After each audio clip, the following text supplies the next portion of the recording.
पिछले एक साल में बहुत सारी चीज़ें जम्मू कश्मीर में बदली। उसमें सबसे बड़ा बदलाव ये था कि हम एक प्रदेश से यूनियन टेरिटरी हो गए। यूनियन टेरिटरी बनने के बाद बहुत सारे कानून जम्मू कश्मीर में लागू हुए। उन कानूनों में रजिस्ट्रेशन का जो प्रोसेस था वो पहले जुडिशरी के पास था, वो रेवेन्यू के पास चला गया। उसके अलावा अन्य और कई बदलाव हुए। उसके बाद टाइमिंग को लेकर टाइमिंग भी जो है वो भी बदली। उसमें भी ये सारे मामले बने और इन सारे मामलों में जब आप एक आम वकील से बात करते हैं तो वो ये कहता है कि जिस तरीके से Jammu Kashmir high court bar association Jammu को इन मुद्दों को लेकर सरकार के समक्ष खड़ा होना चाहिए था, उस तरीके से बार खड़ी नहीं हुई। आपका अपना मत क्या है? Jammu Kashmir high court bar association Jammu के चुनावों को लेकर अटकलें लग रही थी कि संविधान में संशोधन के ऊपर जो बवाल हुआ, हालांकि वो बवाल ठंडा भी हुआ और ये भी कह दिया गया कि उन संशोधनों को अभी लागू नहीं किया जाएगा। अब अटकलें लग रही थी कि क्या चुनाव होंगे कि नहीं होंगे। एक वरिष्ठ वकील से कल मेरी बात हो रही थी, उन्होंने कहा कि चुनावों की संभावना बहुत कम है, लेकिन 24 अप्रैल 2021 की डेट आज Jammu Kashmir high court bar association के returning officer advocate Surendra Singh का प्रेस नोट मेरे हाथ में है। इलेक्शन नोटिफिकेशन इशू किया गया है। इस इलेक्शन नोटिफिकेशन के मुताबिक 24 अप्रैल 2021 को Jammu Kashmir high court bar association Jammu के चुनाव होंगे। इलेक्शन का शेड्यूल भी इसमें दे दिया गया है। एरियर्स डिपॉजिट करने की आखिरी तारीख 10 अप्रैल 2021 4 बजे से पहले ये भी तय हुआ है कि तमाम मेंबरान जितने भी हैं उनके जो बकाया जात हैं, जो उन्हें Jammu Kashmir high court bar association Jammu का हिस्सेदार होने की वजह से एक छोटा सा अमाउंट देना पड़ता है, वो अमाउंट क्लियर कराने होंगे, वो सारा पैसा डिपॉजिट करना होगा। उसकी आखिरी तारीख 10 अप्रैल 2021 शाम को 4 बजे है। नॉमिनेशन पेपर 1 अप्रैल 2021 को 4 बजे तक जो है वो 1 अप्रैल 2021 4 बजे से लेकर नॉमिनेशन पेपर फाइल करना शुरू होंगे और आखिरी तारीख है नॉमिनेशन पेपर फाइल करने की 10 अप्रैल 2021। नॉमिनेशन पेपर्स की स्क्रूटनी 12 अप्रैल को होगी। नॉमिनेशन पेपर को विड्रॉ करने की तारीख 15 अप्रैल शाम को 4 बजे तक।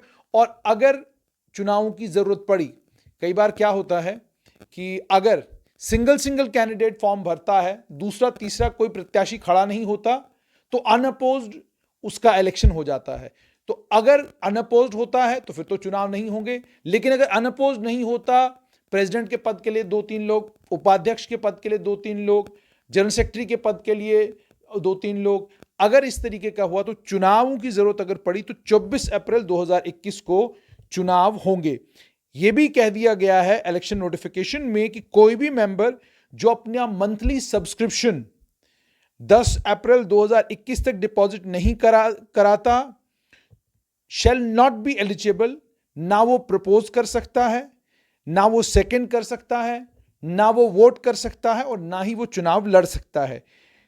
किसी भी कंटेस्टिंग कैंडिडेट, सपोर्टर, वोटर को कहा गया है कि आप कोई पार्टी, फंक्शन, इलेक्शन एक्टिविटीज से रिलेटेड जो है बार के चुनावों को लेकर आप जब तक इलेक्शन खत्म नहीं होता आप कोई पार्टी नहीं करा सकते, आप कोई फंक्शन नहीं करा सकते और अगर कोई वायलेशन हुई तो उसका सीरियस एक्शन लिया जाएगा।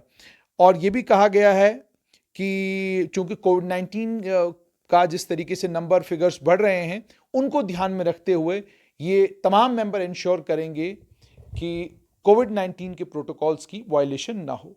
यानी 24 अप्रैल को अब बार के चुनाव होंगे।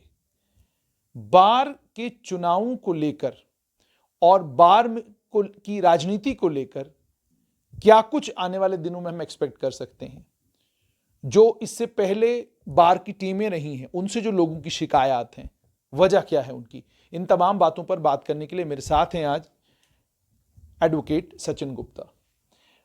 पूर्व उपाध्यक्ष भी रहे हैं, जिस समय स्वर्गीय सीनियर एडवोकेट भूपेंद्र सिंह सलाथिया बार के अध्यक्ष थे, उस समय एडवोकेट सचिन गुप्ता बार के उपाध्यक्ष थे।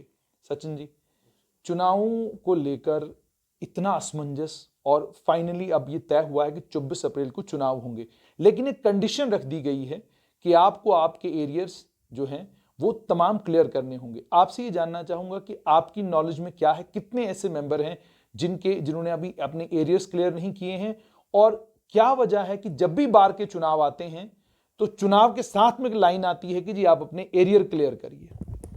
देखिए, बार की मेंबरशिप में एक मंथली सब्सक्रिप्शन होती है, बड़ी नॉमिनल सी होती है। और हर इलेक्शन से पहले वो सब्सक्रिप्शन क्लियर करनी पड़ती है, और क्लियर करने पे ही वो वोटिंग राइट्स और एलिजिबल वोटर्स की लिस्ट एक तैयार होती है। तो वही subscription last date election commissioner ने नोटिफाई की है 10 अप्रैल।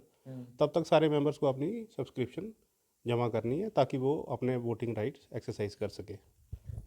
सचिन जी, मैं ये समझना चाहता हूँ कि अगर ये बिल्कुल नॉमिनल सी फ़ी है तो मंथली बेसिस पर इसको क्यों नहीं डिपॉजिट किया जाता, और ये क्यों है कि आप बिल्कुल जब चुनाव आते हैं तो चुनाव के समय में फिर किसी के साल के एरियर्स हैं, किसी के 6 महीने के एरियर्स हैं, वो उसी समय आप क्लियर करना शुरू करते हैं? क्या इसके लिए कोई ख़ास वजह है? देखिए, ये एक फैमिली का अफेयर है और थोड़ा लिबरल अप्रोच रखी गई है।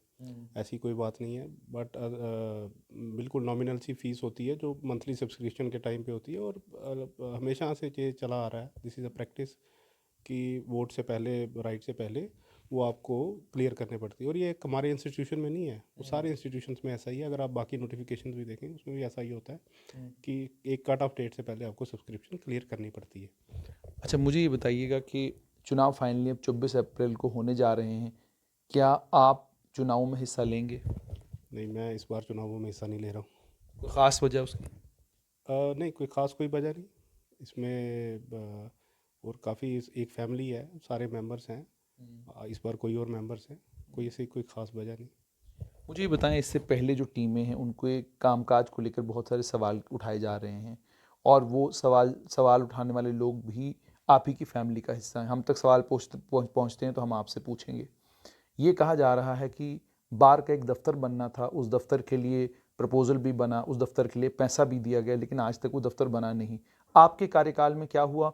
और जो पीछे 1 साल का कार्यकाल था, उस कार्यकाल में जो टीम काम कर रही थी, चूंकि आप तो बार से जुड़े हुए हैं, तो वो अपने कार्यकाल में इस चीज़ को सुनिश्चित क्यों नहीं कर सके कि बार का जो दफ्तर एक ही कमरे तक महदूद है, उसके लिए कम से कम एक बड़ा दफ्तर जो है वो बनना चाहिए? अगर सब चीज़ें हो चुकी हैं तो फिर दफ्तर क्यों नहीं बना? देखिए, ये एक डेमोक्रेटिक प्रोसेस है और एक ये हमारा फैमिली अफेयर भी है।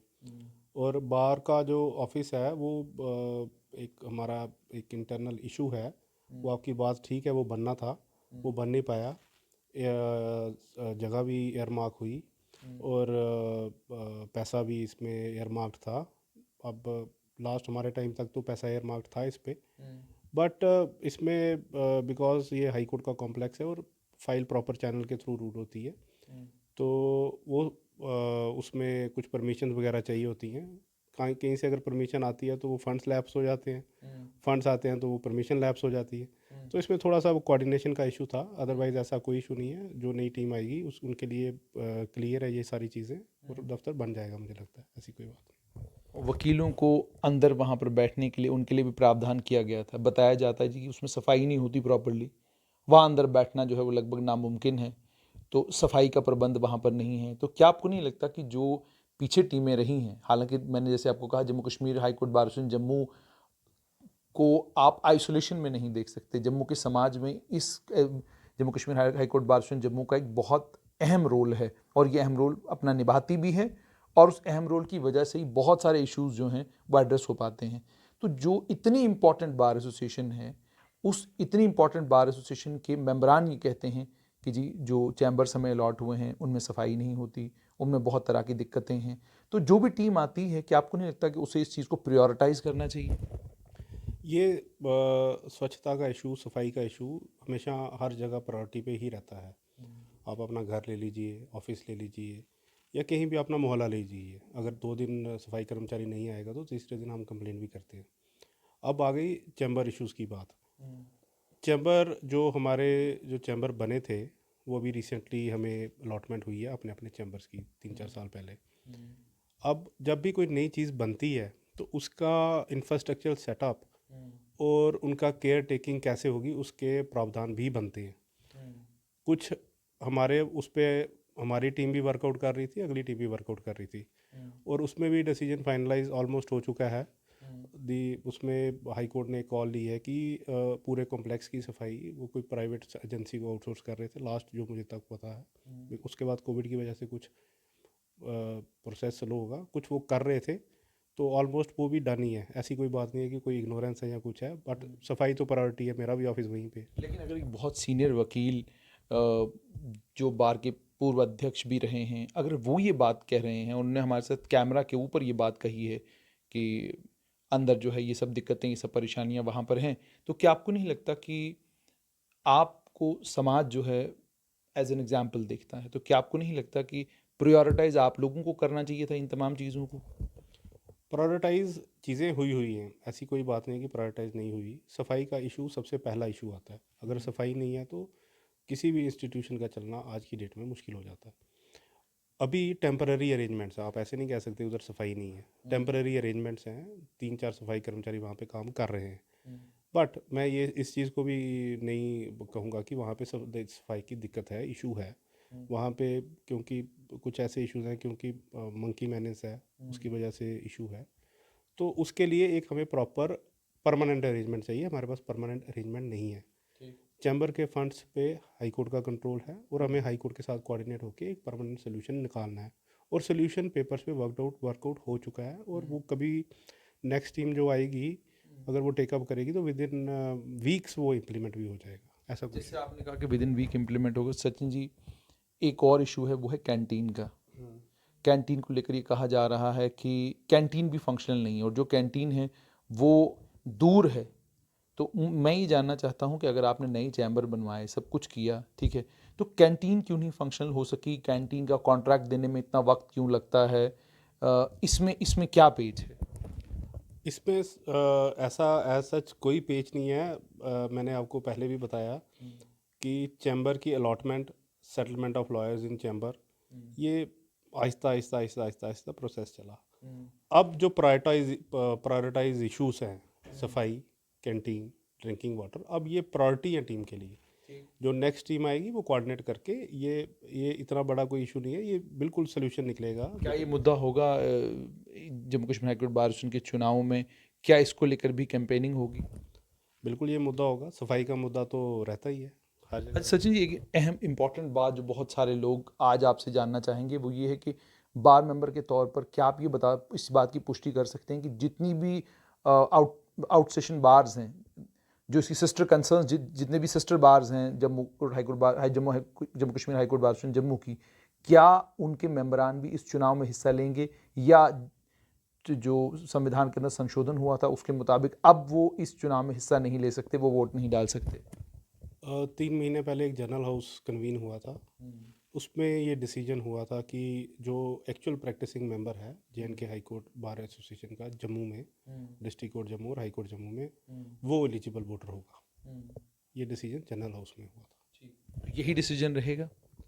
अब ये तो रिटर्निंग ऑफिसर का प्रेरोगेटिव है, बट मुझे जो नॉलेज है, मुझे लगता है कि यही डिसीजन रहेगा। तो क्या अब लिमिटेड रहेगी कैंपेनिंग सिर्फ और सिर्फ हाई कोर्ट तक और डिस्ट्रिक्ट कोर्ट तक? यानी अब इतना मुश्किल काम नहीं है जितना काम मुश्किल पहले था, क्योंकि चुनाव जब भी शुरू होते थे तो आपको जो अध्यक्ष के पद के लिए लड़ रहा है, जो जनरल सेक्रेटरी के पद के लिए लड़ रहा है, जो ट्रेजरर के पद के लिए लड़ रहा है, वो आपको दाएं बाएं हर तरफ जो है भागता हुआ नजर आता था। देखिए, जैसे डेमोक्रेसी में जो पब्लिक रिप्रेजेंटेशन का ऑफिस है, उसको होल्ड करना और अपने आप को उसका एलिजिबल कहना, ये तो अपने आप को रिप्रेजेंट करना to the class of lawyers, ये तो अपने आप में एक बड़ी मुश्किल बात है। चाहे वो डिस्ट्रिक्ट कोर्ट जम्मू में बैठे हैं या हाई कोर्ट में बैठे हैं, या तो हमारे जो ब्रदर्स जो पेरिफेरल बार्स में बैठे हैं, तो काम तो पहले भी मुश्किल था और अभी कोई आसान नहीं, अभी भी मुश्किल ही है। अभी भी मुश्किल ही है। अच्छा सचिन जी, मुझे ये बताएं, आप उपाध्यक्ष रहे हैं, जो 1 साल का टेन्योर होता है अध्यक्ष के लिए और उपाध्यक्ष के लिए, जब हम सिविल सर्विस की बात करें या हम किसी मंत्री की बात करें, सिविल सर्विस में तो साफ तौर पे ये कहा जाता है कि नया ऑफिसर जब आता है उसके लिए 6 महीना तो कूलिंग पीरियड होता है। 6 महीने के पीरियड में तो सिर्फ वो चीज़ों को समझ रहा होता है, 6 महीने उसके बाद काम शुरू करने में लगते हैं, फिर 1 साल उसको काम करने में लगता है। तो 2 साल का टेन्योर तो वहाँ रखा गया है एक अफसर के लिए कि अगर आपने एक अफसर को किसी जगह भेजा है, DC लगाया है, आपने उसको SDM लगाया है, तो कम से कम 2 साल उसको देने चाहिए अगर आप कुछ आउटपुट उससे लेना चाहते हैं। तो क्या वजह है कि Jammu Kashmir high court bar association Jammu ने आज तक अपने संविधान में ये संशोधन नहीं किया कि अध्यक्ष हो, उपाध्यक्ष हो या जो भी टीम आए उसको कम से कम 2 साल का टेन्योर मिले? और आप खुद की आपकी क्या राय है कि टेन्योर साल का ही ठीक है या 2 साल का होना चाहिए? देखिए, ये इशू ऐसा है कि टेन्योर का जो डिसीजन है, टेन्योर आप साल 2 साल, ये तो इंस्टीट्यूशन या कोई भी जो भी एसोसिएशन जो इसमें डिसाइड करती है, वो अपने चीज़ें, बड़ी सारी चीज़ें डिसाइड, उनकी फैक्टर्स होते हैं कंसिडरेशन में आने के लिए। अब जैसे हमारी एसोसिएशन है, ये 2010 से पहले हमारा टेन्योर 1 साल था। फिर एक अमेंडमेंट हुई थी 2010 के आसपास, तो उसमें उसके बाद फिर ये 2 साल हुआ। बट अभी फिर जनरल हाउस में कुछ कुछ आवाज़ें हैं कि इट शुड बी 1 ईयर। और आपका जैसे क्वेश्चन है कि गवर्नमेंट एम्प्लॉय के लिए भी 2 साल का टेन्योर कम पड़ता है। लेकिन अभी तो 1 साल का टेन्योर है अध्यक्ष का। वही मैं पूछ रहा हूँ मैं कि वही उसी का जवाब दे रहा हूँ कि टेन्योर 2 साल या 1 साल से कोई फ़र्क नहीं पड़ता। बार एसोसिएशन के ऑफिस बेयरर्स का एक बड़ा लिमिटेड रोल है। Limited role welfare of lawyers तक है, उनको कोई समझना नहीं है। पब्लिक ऑफिसर की बड़ी कंपल्शंस होती हैं, उसके पास फाइनेंशियल वो होते हैं, एवेन्यूज़ होते हैं, और उसको सोच समझ के खर्चना पड़ता है, उसको ग्राउंड रियलिटीज़ देखनी पड़ती है। बट हमारा तो एक छोटा सा कंपाउंड है, वहीं पे हमने देखना, अपने वेलफेयर का, लॉयर्स का देखना है। 1 साल का टेन्योर भी कोई बुरा टेन्योर नहीं है, और उसमें भी हमारे जो ऑफिस बेयरर हैं, जो उनके वेलफेयर के लिए काम करने के लिए जो हम उनको चुनते हैं, 1 साल का टेन्योर भी काफ़ी होता है। यानी आप नहीं समझते कि 2 साल के टेन्योर की ज़रूरत है या संशोधन करके 2 साल का टेन्योर कर दिया जाना चाहिए? नहीं, मेरे हिसाब से 1 साल का टेन्योर बहुत काफ़ी ठीक होता है। अब आपसे एक असेसमेंट लेना चाहूँगा कि सीनियर एडवोकेट BS सलाथिया के देहांत के बाद ये चुनाव होने जा रहे हैं। आपसे सचिन जी जानना चाहूँगा कि पर्सनली आपके लिए ज़ाहिर सी बात है बहुत बड़ा लॉस था सलाथिया साहब का, लेकिन Jammu Kashmir high court bar association Jammu के लिए कितना बड़ा लॉस है और इन चुनावों में क्या वो लॉस रिफ्लेक्ट होगा? BS लाथिया साहब का बार को काफ़ी बड़ा लॉस है, कोई छोटा लॉस नहीं है। बिकॉज़ वो एक डेडिकेटेड मेंबर थे, और हर मेंबर के सुख दुख में वो शामिल होते थे, और उनको सबका पता भी रहता था, चाहे वो प्रेसिडेंट रहें या प्रेसिडेंट ना रहें। उनकी एक अपनी आइडेंटिटी थी, अपनी पर्सनैलिटी थी, जो उन्होंने over the time hard work वो अचीव की थी। लॉस तो एसोसिएशन का है, बट हर एसोसिएशन को अपना लॉस बेयर करके आगे भी चलना होता है। हमारे और भी मेंबर्स हैं जो बिल्कुल उनकी फुटिंग पे हैं, उनकी तरह काम करते हैं। ऐसी कोई लॉस तो लॉस है, घर पे भी अगर कोई लॉस हो जाए तो वो तो लॉस रहता है, बट लॉस को ओवरकम करके हमें आगे भी चलना होता है। नहीं, लेकिन क्या आपको लगता है कि इन चुनावों में, क्योंकि जब भी चुनाव Jammu Kashmir high court bar association Jammu के होते थे तो बहुत दिलचस्प मुकाबला, आखिरी लम्हे तक आपको ये पता नहीं चलता था कि जीतेगा कौन। अभी जो कुछ सुनने में आ रहा है, पहले तो अध्यक्ष के पद के लिए आपके पास जो चेहरे सामने हैं उसमें एक चेहरा तो बिल्कुल क्लियर है कि ये तो अध्यक्ष के पद के लिए लड़ेंगे ही लड़ेंगे, लेकिन उनके मुकाबले में कौन होगा उसमें कोई अभी तक क्लैरिटी नहीं है। तभी मैंने आपसे ये पूछा कि उनका जो लॉस है क्या वो अब इन चुनावों में रिफ्लेक्ट होगा, या बार एक नए नए 2-3 चेहरे सामने ज़रूर आएंगे जो कम से कम डाइवर्सिटी जो है बार के अंदर हो और एक अच्छा मुकाबला देखने को मिले, और एक अच्छे मुकाबले के बाद जिसकी भी जीत हो, एक मुकाबले के बाद जीत हो। देखिए, डेमोक्रेसी एक फेस्टिवल है, और बाहर की डेमोक्रेसी के लिए इलेक्शंस काफ़ी ज़रूरी हैं, और इलेक्शंस के लिए कैंडिडेट्स भी ज़रूरी है। अब जो ये सिचुएशन बनी है, ये सिचुएशन एट्रीब्यूटेबल है बिकॉज ऑफ द कोविड। अब कोविड की वजह से हमें ये इशू का, जो मैं पर्सनली फील करता हूँ, इलेक्शंस करवाने कैसे हैं, रुख कैसा रहेगा, कैंपेनिंग कैसे होएगी, ये सारे क्वेश्चन मार्क थे। बट स्लोली एंड ग्रेजुअली जब पार्लियामेंट इलेक्शन हुए और एसोसिएशन के इलेक्शन हुए तो थोड़ी क्लैरिटी हमें भी आई। हमें क्लैरिटी का थोड़ा सा डाउट इस तरह था क्योंकि हमारा टिल जनवरी हमारा वीडियो कॉन्फ्रेंसिंग से काम चल रहा था। We are not allowed in court complex. ये फरवरी फर्स्ट वीक में हमें कोर्ट कम्प्लेक्स में आना हमने शुरू किया। तो फिर जब आना शुरू किया और इलेक्शन हुए तो फिर इलेक्शंस का माहौल तैयार हुआ। अब जब माहौल तैयार हुआ है तो नेचुरल सी बात है, कैंडिडेट कैंपेन करेंगे, सब कुछ करेंगे, तो हेल्दी कंपटीशन होगा। और मे बी अभी तक तो कैंडिडेट कोई नहीं है, बट मुझे लगता नहीं है अनअपोज जाएगा, कैंडिडेट ज़रूर कोई ना कोई आएगा। सचिन जी, आखिर में आपसे एक ये जानना चाहूँगा कि पिछले 1 साल में बहुत सारी चीज़ें जम्मू कश्मीर में बदली। उसमें सबसे बड़ा बदलाव ये था कि हम एक प्रदेश से यूनियन टेरिटरी हो गए। यूनियन टेरिटरी बनने के बाद बहुत सारे कानून जम्मू कश्मीर में लागू हुए। उन कानूनों में रजिस्ट्रेशन का जो प्रोसेस था वो पहले जुडिशरी के पास था, वो रेवेन्यू के पास चला गया। उसके अलावा अन्य और कई बदलाव हुए। उसके बाद टाइमिंग को लेकर, टाइमिंग भी जो है वो भी बदली। उसमें भी ये सारे मामले बने, और इन सारे मामलों में जब आप एक आम वकील से बात करते हैं तो वो ये कहता है कि जिस तरीके से Jammu Kashmir high court bar association Jammu को इन मुद्दों को लेकर सरकार के समक्ष खड़ा होना चाहिए था, उस तरीके से बार खड़ी नहीं हुई। आपका अपना मत क्या है? देखिए, इशू रजिस्ट्रेशन का हो, इशू टाइमिंग चेंजेस का हो, ये डायरेक्टली, अब रजिस्ट्रेशन का इशू मैं पहले ले लेता हूँ। रजिस्ट्रेशन का इशू जो है वो डायरेक्टली रिलेटेड टू लॉयर्स है। हमने इसके लिए एजिटेशन भी की 2-3 महीने। उस एजिटेशन का रिज़ल्ट ये निकला कि रजिस्ट्रेशन ऑफिस कोर्ट कॉम्प्लेक्स के पास आ गया। बट कहीं ना कहीं लैप्सेस हैं, रजिस्ट्रेशन पे काफ़ी डिपेंडेंसी थी लॉयर्स की, और उस डिपेंडेंसी को देखते हुए हमें थोड़ा और असर्ट करके इसको कोर्ट कॉम्प्लेक्स के अंदर लाना चाहिए था, by any mean, by not court complex के अंदर, मतलब कि बाय द जुडिशियल ऑफिसर और by the executive officer, but it should be in the court complex. But वो कहीं पे उस टाइम पे थोड़ा कम्युनिकेशन गैप रह गया और ये सारी चीज़ें नहीं पॉसिबल हो पाई। बट एनी हो, अभी रजिस्ट्रेशन हो रही है, कोर्ट कॉम्प्लेक्स के पास है, वकील सेटिस्फाइड हैं थोड़े, बट थोड़ा ग्रीवियंस तो रहता ही है। जब एक चीज़ का जब चेंजेस आते हैं, थोड़ा ग्रीवियंस तो रहता ही है सब में। लेकिन आम लोग तो ये कह रहे हैं कि जी, अब अगर आपको लैंड की रजिस्ट्रेशन करानी है, रजिस्ट्रेशन के लिए भी अब आपको क्या कहते हैं, आपका नंबर कब आएगा, वो नंबर लेने के लिए भी लोग इल्ज़ाम लगा रहे हैं कि जी अलग अलग तरीके इस्तेमाल किए जाते हैं, उसके बाद जाके आपका नंबर लगता है। तो ये बात उस समय नहीं थी जिस समय ये जुडिशरी के पास था। तो इसीलिए मेरा ये सवाल आपसे कि पिछली जो टीम थी या इससे पहले जो बार की को जिस तरीके से लीड करना चाहिए था आम जम्मू कश्मीर के लोगों को, इस मामले में आप क्या मानते हैं कि बार नहीं लीड कर सका? देखिए, आपने एक सिचुएशन को रिप्रेजेंट किया है और वो सिचुएशन बिल्कुल सही है। ये मैं डायरेक्टली रजिस्ट्रेशन वर्क में तो नहीं हूँ, बट मुझे भी नॉलेज है इन चीज़ों की कि नंबर काफ़ी लेट आ रहे हैं और पब्लिक को काफ़ी फेस करना पड़ रहा है। अब इसका रीज़न एट्रीब्यूशन आप बार को नहीं कर सकते, इसका एडमिनिस्ट्रेशन का रीज़निंग है।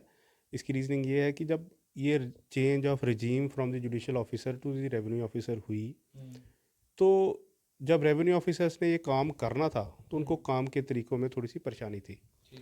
अब उनको ये भी नहीं पता था कि उनको कितना काम आएगा रोज़ का, कितना बिजनेस आएगा। अब फॉर एग्ज़ाम्पल जम्मू में उन्होंने 3 रजिस्ट्रार बिठा दिए, जम्मू डिस्ट्रिक्ट में, जम्मू म्यूनसिपल एरिया में मैक्सिमम, बाहर तक भी, आरएसपुरा तक भी 3 सब रजिस्ट्रार बिठा दिए। अब 3 सब रजिस्ट्रार्स के पास रोज़ के 100 डॉक्यूमेंट आना स्टार्ट हो गए। तो फिजिकल वो तो पॉसिबल नहीं था सिचुएशन के हिसाब से कि एक रजिस्ट्रार इतने करेगा। तो हमने भी फिर रिप्रेजेंटेशन दी, हमारे लॉयर्स हैं कुछ, उन्होंने रिप्रेजेंटेशन दी, हमने भी चीफ जस्टिस की नॉलेज में लाया था। उसके बाद उन्होंने कुछ चेंजेस किए हैं, कुछ डे सब रजिस्ट्रार्स बिठाए हैं, उनके कोई टाइमिंग भी चेंज की हैं, उनको कोई एडिशनल डे में बैठने के लिए भी कहा है, और उन्होंने कुछ एडिशनल रजिस्ट्रार्स की पोस्ट भी क्रिएट की हैं। उसके साथ क्या हुआ कि ये सिस्टम ऑनलाइन चला गया। पहले ऑनलाइन नहीं था, पहले मैनुअल था। अब जब ऑनलाइन चला गया सिस्टम, तो ऑनलाइन में मैनेजमेंट का इशू भी बना। जैसे उन्होंने स्लॉट रख दिया, हम 12 ही रजिस्ट्रियाँ रोज़ करेंगे, तो उन्होंने 12 रजिस्ट्रेशन के लिए टाइम दे दिया। 12 में से 6 आए, 6 नहीं आए, वो 6 बैकलॉग में चले गए। तो उसके कुछ वो नहीं थे, प्रावधान नहीं थे कि अगर 12 हमने स्लॉट दिए हैं एक दिन में। लेकिन ये तो बात होगी नहीं, ये तो टेक्निकलिटीज़ में नहीं जाना चाहता हूँ। बिल्कुल आखिर में पूछना चाहता हूँ कि क्या आप ये मानेंगे कि आप अपना केस ठीक तरीके से पेश नहीं कर सके सरकार के सामने, जिस स्टेट में रेवेन्यू डिपार्टमेंट को लेकर दुनिया भर के केसेस एंटी करप्शन ब्यूरो के पास हैं, रेवेन्यू डिपार्टमेंट के कामकाज को लेकर आम आदमी से लेकर ख़ास आदमी तक हर आदमी सवाल उठाता है। क्या रिटायर्ड ऑफिसर्स को ले लीजिए, एक रिटायर्ड पुलिस का अफसर जो है उसे एक पटवारी पूरा दिन घुमाता है। इतने सारे सवाल जो हैं वो रेवेन्यू डिपार्टमेंट के कामकाज पर लोग उठा रहे हैं। और उस क्या किस जगह क्या कमी थी जिस कमी के कारण आप सरकार के समक्ष अपना केस ठीक तरीके से नहीं रख सके कि ये जम्मू कश्मीर है, यहाँ पर अगर जुडिशरी के पास आपकी रजिस्ट्रेशन है तो कम से कम जुडिशरी ने ये इंश्योर कर रखा है कि इसमें खुर्द-बुर्द ना हो, इसमें गड़बड़ ना हो, इसमें किसी तरह की कोई धांधली ना हो। तो आप अपना केस प्रेजेंट नहीं कर सके और आज आप काम सरकार के काम को जो है वो डिफेंड कर रहे हैं। नहीं, केस रिप्रेजेंट करने की केस हमने बिल्कुल बखूबी रिप्रेजेंट किया था। हमारी एसोसिएशन कम से कम 2 महीने पे स्ट्राइक पे थी इस पे, और गवर्नमेंट को ये सारी चीज़ें बिल्कुल क्लियर थी कि लॉयर्स किस वजह से एजिटेटेड हैं। बट एक प्राइमरी इशू था लॉयर्स का, ये एक अर्निंग सोर्स था। और दूसरा जो आपने बात कही वो बिल्कुल ठीक है, रेवेन्यू के हाथ में लोग जाने से डरते हैं कि ये क्या करेंगे, कैसे करेंगे।